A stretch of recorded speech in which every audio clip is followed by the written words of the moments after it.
Science, technologie et expérience, c'est la Minute IA de Fentech, votre rendez-vous scientifique qui aborde toutes les différentes thématiques de l'intelligence artificielle. Pour rappel, le New York Times a porté plainte contre OpenAI et Microsoft pour avoir entraîné leur chatbot avec leurs articles sans leur accord. En plus d'avoir obtenu des textes similaires aux articles du journal, certains chercheurs ont réussi à faire régurgiter des adresses mail des journalistes du New York Times. Le New York Times a changé ses conditions d'utilisation pour leur contenu en août 2023. Ce serait une action préventive face à la modification des politiques de confidentialité de Google. Il serait possible de collecter des données publiques sur le web pour entraîner des IA. Sam Altman, cofondateur d'OpenAI, considère la plainte du journal non méritée et a été surpris en l'apprenant dans la presse alors que les discussions entre les deux entreprises étaient a priori jusque-là constructives.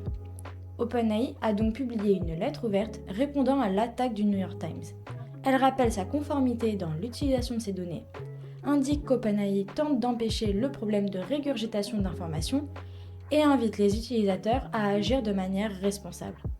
OpenAI accuse à son tour le New York Times d'avoir manipulé les prompts pour prouver la copie de leurs articles.